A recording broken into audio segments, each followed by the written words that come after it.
Good morning, everybody. Good morning. So sometimes I'm challenged with the microphone, so just wave if I start like pulling away from my mouth, or it's really hard to hear, or jump up and give you some directions. I also want to introduce my colleague Kate Wiggins, who's here today. She'll share a little bit. The clapping is great. She'll share a little bit about our programming, but I know we've got a lot to get through, so.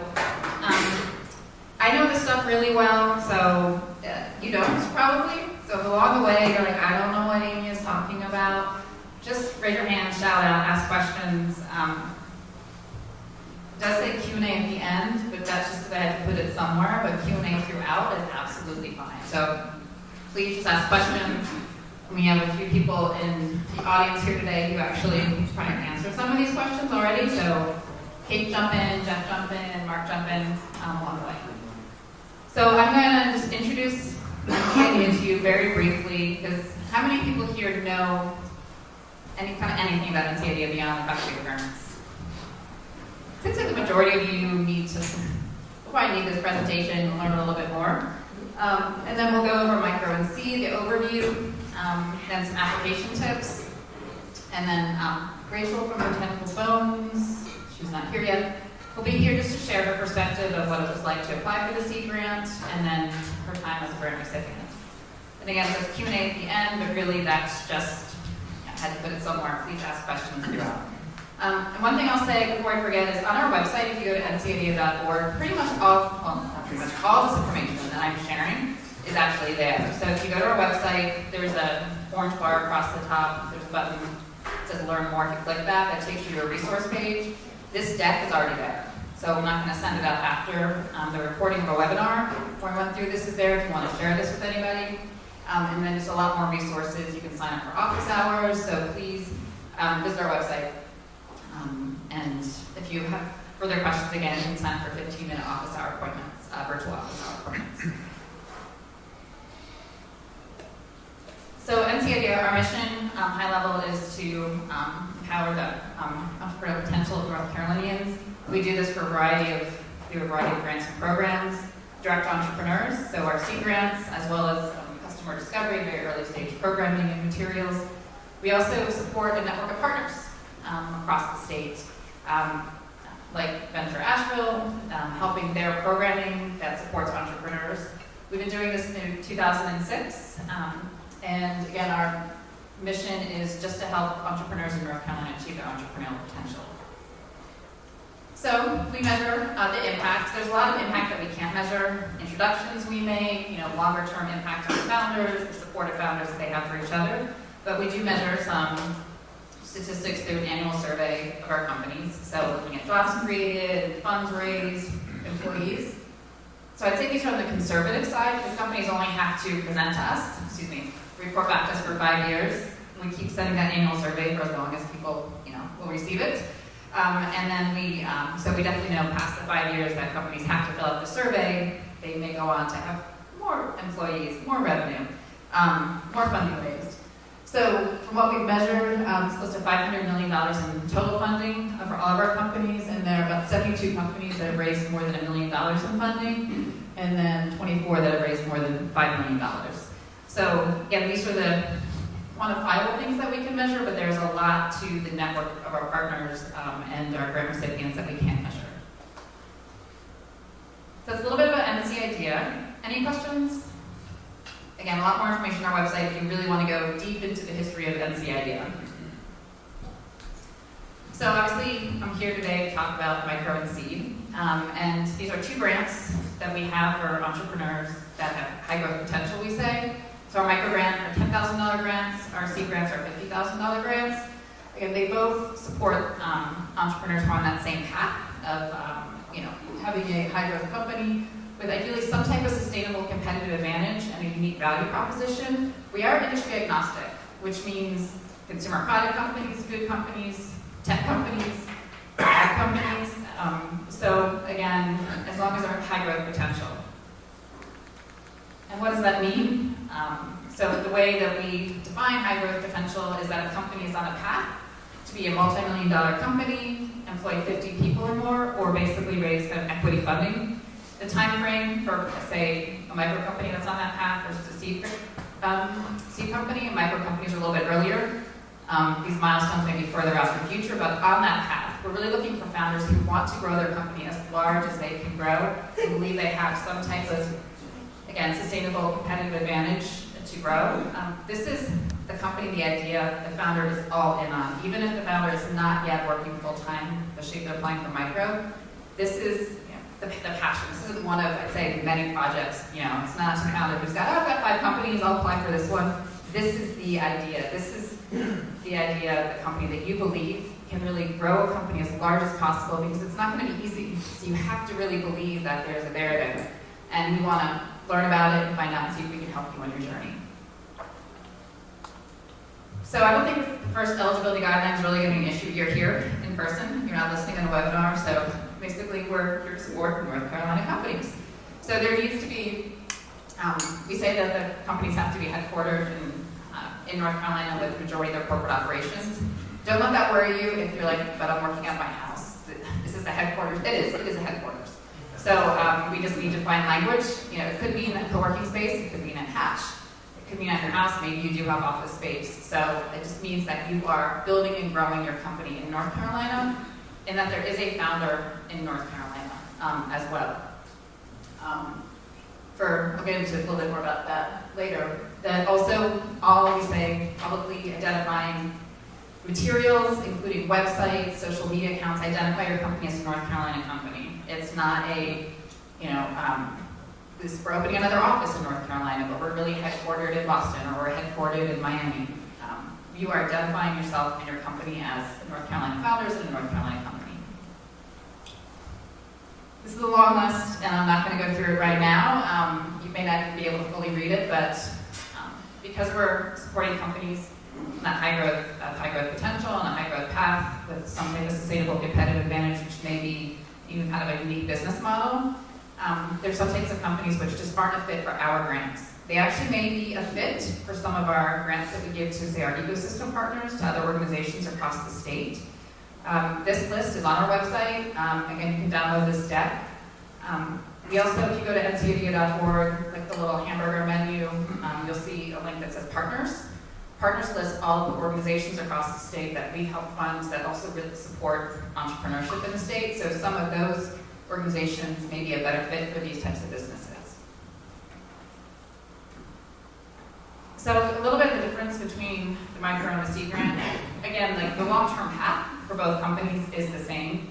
Just micro founders, companies are a little bit earlier in their journey. So again, there's momentum. The founder is doing things to make the company grow, maybe doing some customer discovery, building a prototype, but there's at least one thing around the business model, the product, that they need to validate, figure out, is this the idea that I'm really going to dedicate a really good portion of my time and my life to building? Or is the product market fit not there? Is it just not the right timing? Maybe the amount of potential customers that I think are out there aren't. Maybe it's too niche. So there's something about the product, the business model, or even kind of finding customers that needs to be validated. So these are companies that, again, have started, have some momentum, may have a product, may not, but need some funds to kind of validate that next set of milestones to figure out, can this be a sustainable, scalable, high-growth business? And again, because our companies are so varied, Kate is working very closely with our micro-grantees, so shaking her head at how varied they are. But there's something, or at least one thing, maybe multiple, that they need to validate, but they're clear. I need to validate these 1-2 things, and their $10,000 will help me in this way. Maybe it's some digital marketing testing, maybe it's going to conferences, maybe it's building the next version of the prototype, variety of different things, but by validating these assumptions, all I will figure out is, again, that my company on that path to be multi-million-dollar VC backable or employ 50 people or more. Seed stage companies, we say, were micro-stage companies at one point, but then they were able to validate. Maybe not everything, but a few of the things. So they're like, yes, we actually are on that path to sustainability, that high growth. And now we're at the point of really beginning to scale. Not everything is figured out. Definitely not everything is figured out. But they have a proven concept. They're able to demonstrate that they've identified the target market that they believe they can begin to scale in. Maybe there are other markets out there, but they've identified that first one they really believe that they have some initial traction with. And again, these businesses are clear of how the $50,000 will get their business to that next set of milestones and really extend their runway. So what we're looking for is companies that can deploy that $50,000 so that at the end of the grant period, which is 6-7 months, their business is in a stronger position, either to raise funding, to bootstrap, or find others, or have another plan to, again, extend their runway so they can continue to grow. We have 2 grant cycles a year. It runs like clockwork. So both micro and seed, we have a spring cycle, we have a fall cycle. They have the same application open and close date. Kind of our first, not test, but kind of first assignment for the founders is figuring out, are you a micro applicant this time or are you a seed applicant? We won't tell you. Maybe if you meet with, we had this conversation last night, maybe if you know Jeff or you'll maybe talk to a past grant recipient who's applied before, they may say, oh, you're definitely micro. We'll give you guidelines, but you're the founder, you're running your company, you have to make decisions. But we have 2 cycles a year. We typically, don't want to fall off. We give out about 30 micro grants a year and about 12 seed grants. It can vary a little bit. So typically it's 15 micro in one cycle, about 6 seed. Sometimes we have a very competitive cycle. Sometimes we have a little bit more budget. So we've given out more grants in the past. We've also had some cycles which weren't competitive and we gave out 5 grants versus 6. So somewhere in that range. One of the goals, the micro grants, for those companies who are able to validate what they're looking to validate, that they go on to be competitive for seed in the future. And so 14 companies, micro grantees, or 9% of our micro grantees have gone on to win seed grants. Others have gone on to be a semi-finalist in the seed process or a finalist. I'm not going to go through every part of this chart, but one of the things I want to say is this chart is online. It actually has a few more rows. So I know I'm going to mention our website a lot, but it's a really just handy tool because as you're thinking about this and you're filling out the application, you're not going to remember everything I've said today. So, we have a lot of information. We want to make it easy for you to access. You're like, wait, there was that chart. I don't remember what Amy said. Go online or download this deck and there's a comparison chart. It has a few more rows. We've already talked about kind of micro and seed, about in terms of stage of company. One of the things too we say is that for seed companies, there is market traction. Our companies are very different, so market traction can mean sales within the market you're looking to scale. It could be partnerships. It could be a pilot group where you have data. Some really, maybe you have users for your platform. If they're not paying yet, but you know how often they're coming back. You know how often they are engaging with your product or service. Maybe it's letters of intent from potential clients. I have a question over here, Amy. Oh, yeah. yes. I'm just curious, in terms of competitiveness, do you have a ballpark of we usually get 500 applicants, or we usually get 35 applicants? Yes, that will be another chart later on, but typically it's between 130 and 170. Occasionally there's a cycle where it's 180, and they're like, what happened? Rush between the two, or between each, and I have a chart in the deck that I won't go through it today, but there's the award rates for the last few cycles. So typically for micro, it's between 10 and 11%, award rate versus total applicants, and for seed, it's between 4 and 5%. So it's right. It's a hard question to answer, but for your seed candidates, what's the typical age of the company since they started, and maybe the range or? This is going to be just based on my memory, my experience. I don't have our data, but most of them are within, say, 2 years. Now, maybe they were involved a little bit with that idea of bringing along without forming a company. Occasionally, we have a company that's been around a little bit longer, but typically not on the same exact path. Maybe they pivoted or they finally got. We had one of our companies, Green Solutions Group, that won a grant last spring. They just needed to do a lot of research, and so we're getting grants to move the idea along, and then they were ready to move the business along. So sometimes that happens. One of the things I'll mention is for seed, there needs to be a full-time founder living in North Carolina if the grant is awarded. So it's not necessarily through the application process, but it should be really, really clear through the application process that which founder is ready and is planning on and has, again, a path in place to go full-time if the grant is awarded. That is a hard and fast rule. So I just want to make sure that's clear. And for micro, you don't have to, I'd say it's about half of our founders are full-time. And for those micro grantees where there's not a full-time founder yet, there is an understanding that who is that founder that would go full-time? Because at some point there has to be a full-time founder if you're going to grow a company as large as a seed and micro competitive company is. So again, that's kind of around the eligibility, the difference between micro and seed. If we did a quiz right now, I would not expect the majority or maybe anybody in this room to fully understand and say like, yes, I can define the difference between micro and seed, especially if this is the first time you're hearing it. So these materials, again, are online. Visit our website, and we have 15-minute virtual office hour calls. If you're like, okay, I really just want to ask you a question about this, stage again. What do you mean by traction? Let me tell you a little bit about my company. So we have, I think, starting next week, we have office hours, like an hour a day. So basically 4 calls a day we take for the entire month. So I think it's like 20 hours or 20 plus hours of virtual office hour calls. So we can dig a little bit more into your individual questions during that time. Applications open on the 30th and close February 27th at 5 p.m. It's a hard and fast 5 p.m. You can now, one of the resources online is our application template. So you can get started on your application. You don't have to wait to the 30th.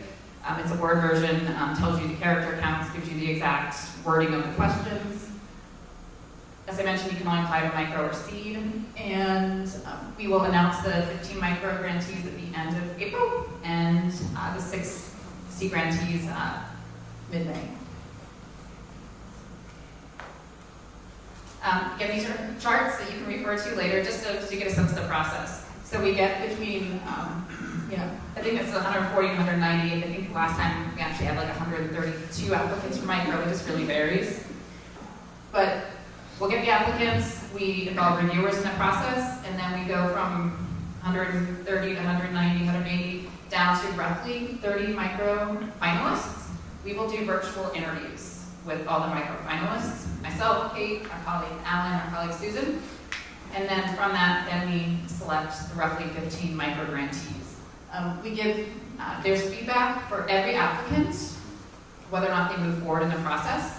So those who do move forward in the process will be able to incorporate that feedback into their presentation before the interview. And for those who don't move forward, they get some sense of, maybe suggestions that the reviewers have, things about the application that could have been stronger. Sometimes it's even connections. It's like, oh, I know somebody who might be a really good help, or you didn't mention this competitor, you might want to look into what they're doing. So our reviewers are individuals, feedback will vary, but every applicant will get feedback. And then the micro process, just so you have it, one of the reasons I point out what happens after we announce the grant recipients is because in the application for micro and seed, you talk about how you're going to use your funds. So it's a good sense of when those funds actually come. So for micro grantees, it's split into 2 payments. Basically, it's $7,500, and then 2 months later, it's $2,500. You can get that first payment in May or June. And then you get the remaining 2 months later. Do you want to talk briefly? Thanks very much. So when NCIDS started issuing micro grants, which came after the seed, what year did you implement micro? Piloted in 2018 and launched it officially in 2018. Okay. Well, they found, and I say they because I'm a relatively new kid with the NCIDS team, this is my first full grant cycle, is that entrepreneurs who were in this stage to be eligible for the micro grants still had a little bit of research left to do to help them prove the concept that they were trying to move forward. And so we have 8 weeks of cohort-based programming. We are in the middle of that for our fall grantees right now. We have 15 grantees who gather on Zoom twice a week, Tuesday and Thursday mornings. And what we focus on is customer discovery for the first portion of it. What we find is that some entrepreneurs are making some assumptions about their business, who their target market is, what their pricing could be, whatever that may be. We want them to do the research to really identify who their customer is and what motivates them to seek out this solution to their problem. We also have office hours with our grantees, so Alan and I meet pretty frequently with our grant recipients on their own schedule and as frequently as they would like, to be able to get some one-on-one personalized direction about where they're headed in this process. We end up with Mentor Madness. As Amy mentioned earlier, we have a great network of ecosystem partners around the state of North Carolina who are very invested in seeing folks like you succeed in their entrepreneurial endeavors, and so they give their time to be able to share one-on-one advice, and you can match with someone whose expertise lines up with what you need more information on. Cool. Thank you, Kate. So I know we only have so much time, but this is the seed application process. One thing I want to point out is, there are more steps, because we actually have a semi-finalist round. So we go from the initial applicants to about 24 semi-finalists. Those semi-finalists fill out an updated application. They actually work with our graduate fellows for some due diligence. They check with references. And then those 24 semi-finalists get, after that application, we'll get down to about 12 finalists. And then those 12 finalists come and present in person. It'll be at the NC Biotech Center in early May. They'll present for basically 10 minutes and 15 minutes of Q&A.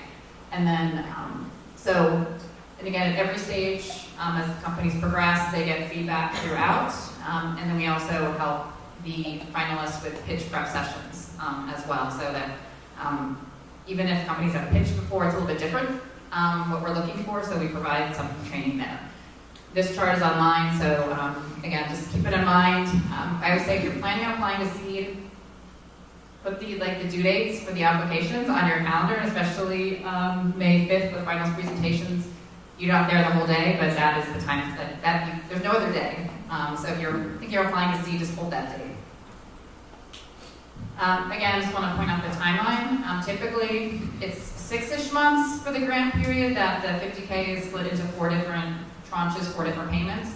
We work with companies. Sometimes companies they accelerated like 4 to 5 months. Sometimes some companies want a year. So we really work on that timing with the companies, and it can change throughout. So from the initial application to the semi-finalists to being a grant recipient.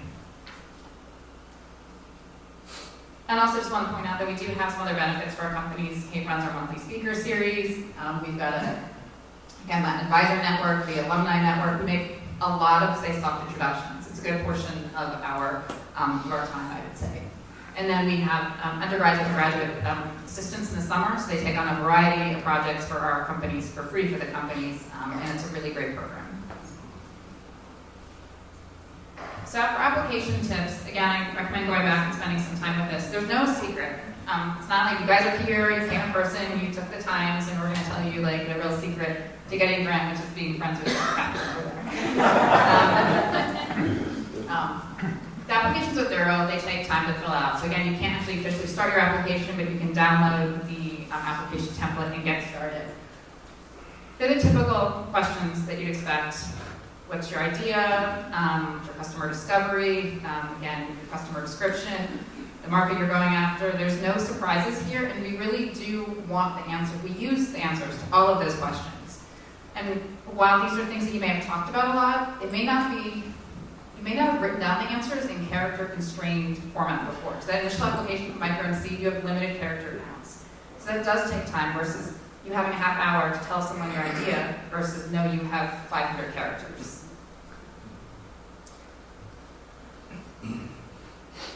Again, what we're really looking for, in addition to knowing about your business, we also really care about the impact. Why now? We have 2 cycles a year. why spring 2023 versus fall 2023? So, why is micro really going to help you at this point? Or are you really ready to validate these next set of assumptions for this 10,000? Or why with the 50K are you really, ready to build on that initial traction and really start to begin to scale? So the impact of the grant and the timing really also does matter to us.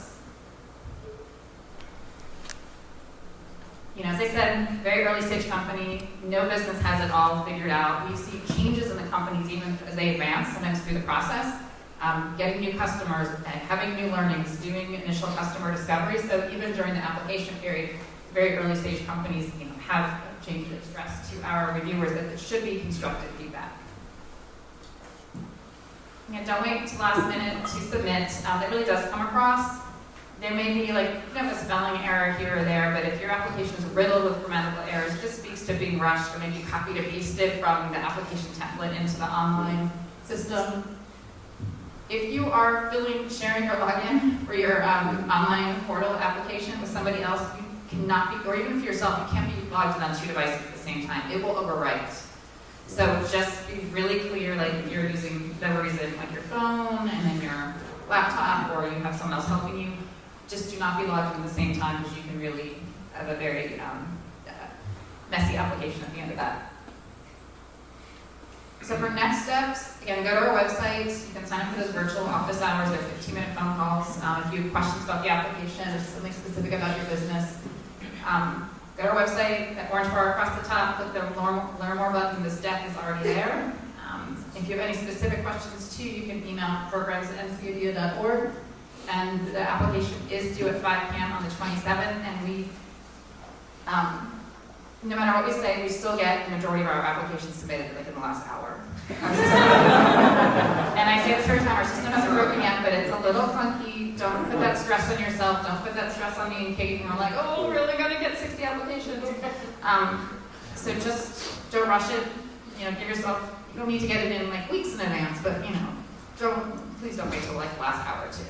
So there was, when is the fall cycle, just for curiosity? it'll probably open at the end of August, beginning of September, with micro grants awarded end of October and the seed grants awarded in mid-November. And then, you've heard from me a lot of charts and facts and figures and dates. A little dry, I get it, but I just want to make sure you have that information. Now, I'm going to bring Rachel from Botanical Bones.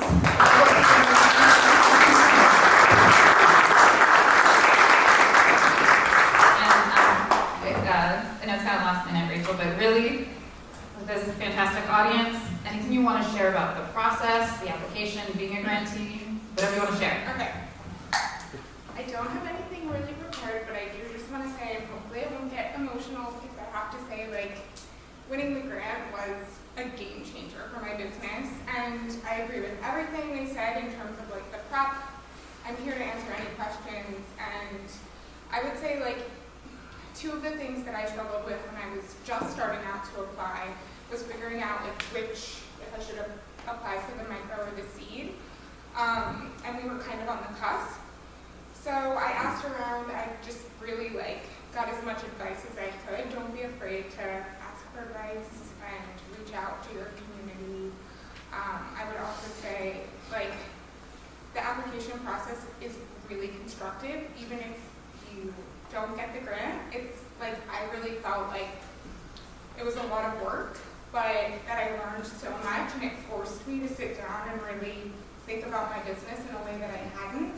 So even if you feel not confident, but you want it, just do it, because you never know. I did not think I was going to win. And it was a really, really, really helpful process to go through. I felt I didn't go to business school. I didn't have a lot of expertise that a lot of business owners have, and I feel it forced me to kind of do that in a really intense way. It is intense, so be prepared and just don't phone it in, because I listened to a podcast. I don't know if any of you listened to How I Built This, but I listened to that religiously, and they had a program that they, kind of a different program, but they had a little incubator program that you could join, and I applied for that, and I totally phoned it in. This was maybe a year before, and I didn't make it through the first round, and with this, I was ask for feedback. I really put my heart and soul into it, and it makes a difference. So if you're going to apply, really give it a lot of attention and love, and just be authentic and go for it.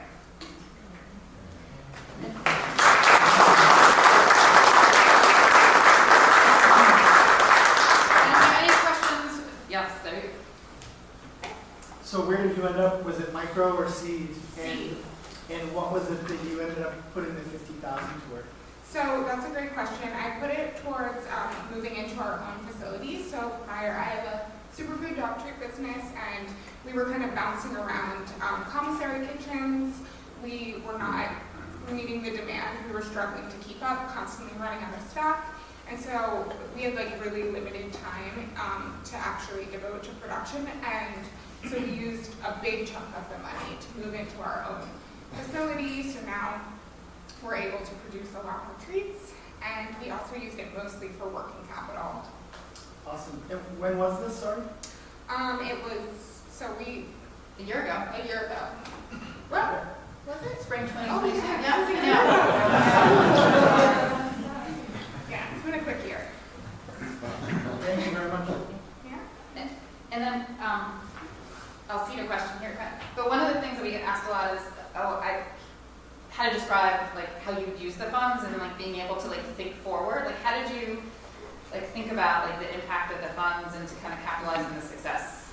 Yes, that's a great question. I think that that's a really important thing to think about. Like, what are you actually, like, really think through what are you going to use this money for and how is it going to have an impact on your business? And we just, like, knew it was very instinctual because we knew, like, we can't keep up with demand. Like, we need to devote more time to production. We need our own facility. We just knew based on, like, where our bottlenecks were. So I think that maybe, like, if you think about your business, like, where are your bottlenecks?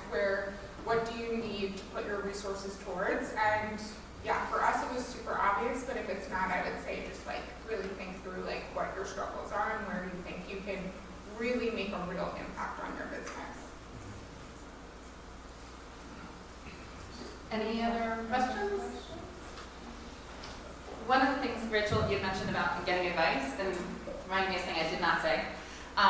Again, on the ncada.org website, there's a list of all our past grant recipients. So reaching out, we don't take equity in our companies, but we do ask our grant recipients to be kind of pay it forward by if a potential applicant reaches out to them and says, hey, would you review my application, or can I just hear about the process of going through, how did you apply for the grant, that as often as possible, you take that call, you respond to that email. So there are a lot of great grant recipients in the area. So if you go to ncada.org and you click on the hamburger menu and it's like our companies, you can filter by region. But there may also be a great grant recipient that you want to reach out to that's in a different part of the state. So you can filter by cycle and business category. And again, we do tell our grant recipients that we will, again, we don't ask for equity, but we may make soft introductions. I've already introduced you to a number of people and said, hey, Rachel, could you help this person out? But also that they may just get like an email to their website or a LinkedIn request to say, I'd love to hear about your story. So again, on your journey, you're going to need as much help as possible. You might want to be strategic about that, but reach out and get advice, especially on the application process. Yes, definitely. Jeff, thank you. Shout out. Read my application, and other grant winners read my application, and their feedback was like by far the most valuable. And were you part of Elevate when you applied? I was. Yeah. And that's so Rachel Tinkle was part of Elevate program at Venture Asheville. One thing I want to point out too is if you are we have team a lot, founders up here. Again, don't let that worry you if you're like, I'm a solo founder. What we look for also too is, do you have a community around you? Maybe that's being part of a program like Elevate. Maybe that's having an informal advisor. Maybe that's just having people who you can go to ask about marketing or about product development. Maybe you've been through an incubator. So again, you may be the only founder, but we do ask about supporting communities. We ask about informal and formal advisors because we want to know, what community you've built around you to help you on your journey. Because we don't expect you to have a 10-person team. Maybe it's at this point for micro, it's 50% FTE, which is you, working after your day job. Amy, I just have a question. Like some of the grants that you've given to people in this area, can you name some more people that you give them grants? Yes, I was just saying that, I was like, oh, my brain is like, of course, going blank. 828 Labs, Wallworks. Edison Marks, Edison Marks. Devil's Foot, Devil's Foot, Sprint, which is Sprint, the Wesley, yeah, HRV. Label Foods, Yeah, so Jeff into it. Dairy Vegan, Undecided. so yeah. And then, In Brew. yes, and Brew. And then, I can picture him. He's changed his company name 3 times since he gave the grant. He went through Techstar or Y Combinator, Tech. That's Alex Spies. Yes, Alex. Gravel. Yeah, Netmaker. Netmaker, that's what it is now. It is Netmaker Changed it now. after what COVID. yes. TSP Analytics, one of the founders. Oh, I He's didn't, in Asheville. I associate them with NC State, but yes. Yes. Blue Spatial. Yes. Years ago. So, yes, that was really, I should know that better next time. Anticipate those questions. Elon Tree got one? Yes. So, yeah, so if you go to, you can filter by the region, but there are, and then also we have reviewers in the area too. So again, if you start asking our grant recipients or reaching out, and it doesn't have to be someone who's been a grant recipient to review your application or a reviewer,